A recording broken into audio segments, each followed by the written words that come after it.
ये है Qatar, Saudi अरब, Bahrain और यूएई के दरमियान वाक़े दुनिया का सबसे अमीर तरीन देश। इतना अमीर कि इसकी पर कैपिटा इनकम $1,28,000, जो कि अमेरिका, सिंगापुर और यहाँ तक कि पड़ोसी अरब देशों जैसे कि यूएई और सऊदी अरब से भी काफी ज्यादा है।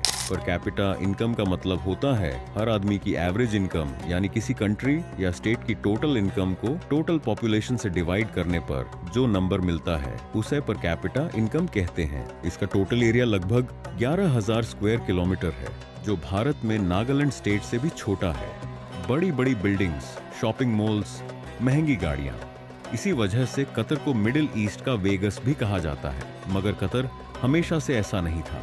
चंद साल पहले तक कतर सिर्फ एक तपता हुआ रेगिस्तान था, जहां गुर्बत, भूख और बेचैनी के सिवा कुछ नहीं था। फिर ऐसी कौन सी चीज हुई कि यह मुल्क जो पूरे अरब में सबसे गरीब था, आज दुनिया का सबसे अमीर मुल्क बन गया। इसके पीछे बहुत ही इंटरेस्टिंग कहानी है और यह कहानी बाकी सारे अरब देशों की कहानियों से मुख्तलिफ है। इस वीडियो के अंत तक आप ये भी समझ चुके होंगे कि क्यों सऊदी अरब और यूएई कतर को पसंद नहीं करते और कैसे कतर आने वाले वक्त में भी अपने पड़ोसी अरब देशों के मुकाबले में ज्यादा खुशहाल और महफूज होगा। इस कहानी की शुरुआत होती है 1916 में, जब कतर के अमीर अब्दुल्ला अल थानी ने ब्रिटिश हुकूमत के साथ एक एग्रीमेंट साइन किया, जिसके मुताबिक ब्रिटेन ने कतर को किसी भी जमीनी या समुद्री हमले की सूरत में डिफेंड करना था और कतर बदले में अगले 25 साल तक ब्रिटिश कॉलोनी का हिस्सा रहेगा और यहाँ से निकलने वाले हर नेचुरल रिसोर्स में ब्रिटेन का भी हिस्सा होगा। 1940 में कतर की पहली ऑयल फील्ड की खोज हुई।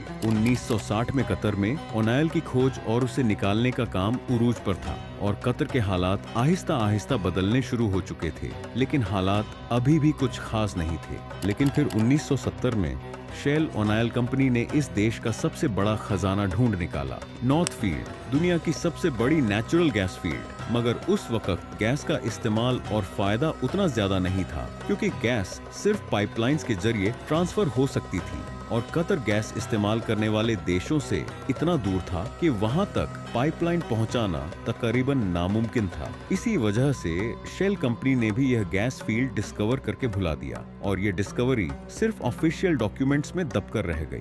1971 में कतर को ब्रिटेन से आजादी मिली और कतर एक आजाद मुल्क बन गया। मगर आजादी मिलने के बावजूद अगले 25 सालों तक हालात में खास बदलाव नहीं आया। फिर आया 1995, जब क्राउन प्रिंस हमद बिन खलीफा अल थानी ने अपने ही बाप की हुकूमत का तख्ता उलट दिया और कतर के अमीर बन गए। नए अमीर का सिर्फ एक मिशन था और वो था गैस। हमद बिन खलीफा जानता था कि कतर की तकदीर सिर्फ गैस ही बदल सकती है, इसीलिए उसने बहुत ही रेयर टेक्नोलॉजी गैस लिक्विफैक्शन में इन्वेस्ट किया। ये एक ऐसी टेक्नोलॉजी है जिसके जरिए गैस को लिक्विड फॉर्म में कन्वर्ट किया जाता है ताकि उसे ऑयल की तरह जहाजों के जरिए दुनिया भर में पहुंचाया जा सके। इस पूरे प्रोसेस में गैस को -161 डिग्री सेल्सियस तक ठंडा रखना पड़ता है। इस टेक्नोलॉजी पर कतर ने सारी इन्वेस्टमेंट कर दी और आज Qatar LNG liquefied natural gas का सबसे बड़ा एक्सपोर्टर है। कतर से एलएनजी इंपोर्ट करने वाले देशों में जापान, इंडिया, चीन, साउथ कोरिया और स्पेन शामिल हैं। ये सब कतर से गैस लेते हैं।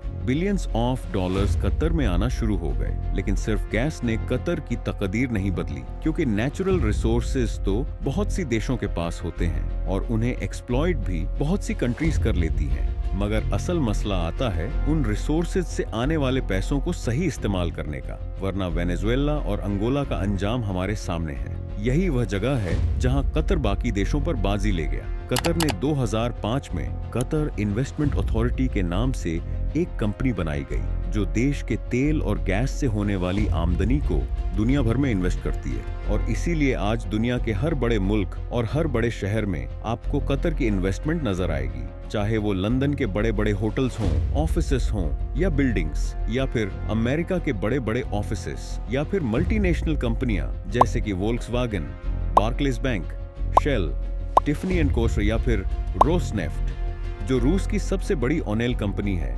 इन तमाम देशों और कंपनियों में कतर की हैवी इन्वेस्टमेंट है मगर यह भी कतर की टोटल इन्वेस्टमेंट्स का सिर्फ एक छोटा सा हिस्सा है। इसके अलावा कतर ने रोड्स, एयरपोर्ट्स, रिसर्च सेंटर्स और फाइनेंशियल सेक्टर्स में भी बिलियंस ऑफ डॉलर्स इन्वेस्ट किए हैं। यहाँ तक कि अभी जो पिछला फीफा वर्ल्ड कप हुआ, जो कि दुनिया में खेलों का सबसे बड़ा इवेंट है, वह भी कतर में ही हुआ, क्योंकि ऐसे state of the art stadiums पूरे अरब में सिर्फ कतर के पास ही हैं। इन सारी इन्वेस्टमेंट का मतलब है ऑयल और गैस के अलावा ऑल्टरनेट इनकम सोर्सेस क्रिएट करना। अब ये तो थी कतर की इकोनॉमिक साइड। दूसरी तरफ इंटरनेशनल पॉलिटिकल इन्फ्लुएंस हासिल करने के लिए कतर ने दुनिया का सबसे बड़ा अरब मीडिया नेटवर्क शुरू किया, जिसे आज हम अल जजीरा के नाम से जानते हैं। असल में बहुत सालों तक कतर सऊदी अरब के कंट्रोल में था, लेकिन नए अमीर हमद बिन खलीफा अल सानी यह बखूबी जानते थे कि अगर कतर को दुनिया में अपनी पहचान बनानी है तो उसके लिए एक अलग सी पहचान बहुत जरूरी है। पूरी दुनिया तक कतर का असर,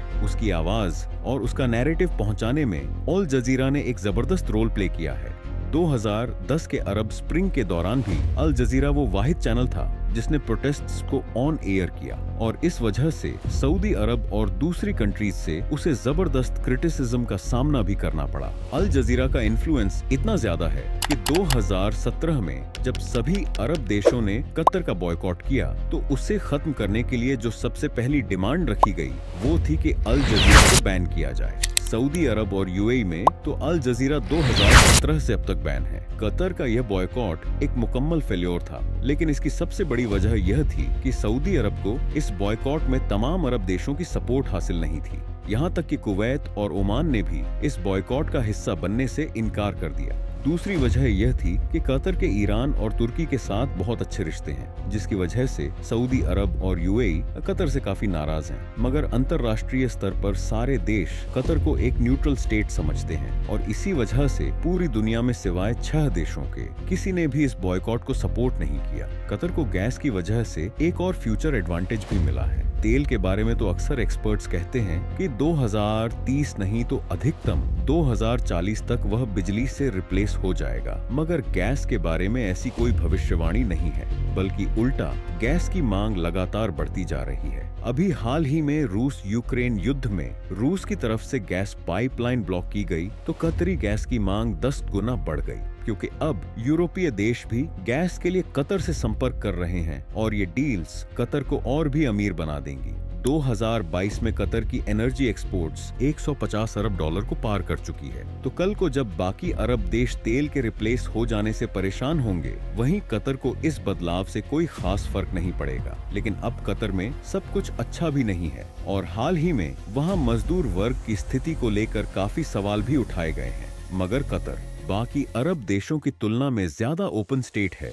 जहां मीडिया आजाद है, आर्थिक योजना बनती है और विकास का विजन भी मौजूद है। ये तो हुई कतर की बात। अब बात करते हैं जापान की। दुनिया की तीसरी सबसे बड़ी और सबसे एडवांस्ड इकोनॉमी, दुनिया का सबसे ज्यादा डिसिप्लिन्ड और हेल्थीएस्ट कंट्री, जहां 90 साल के बुजुर्ग लोग आपको आम तौर पर चलते फिरते नजर आएंगे। Zero crime rate, top quality education और जबरदस्त स्टैंडर्ड ऑफ लिविंग जापान को रहने के लिए एक आइडियल कंट्री बनाता है। लेकिन इस सारी तरक्की और डेवलपमेंट के पीछे एक बहुत ही भयानक हकीकत छुपी हुई है, एक ऐसी डार्क रियलिटी जिसके बारे में बहुत कम लोग बात करते हैं। अगर आप जापान की इस डार्क रियलिटी के बारे में जानना चाहते हैं तो यह वीडियो जरूर देखें।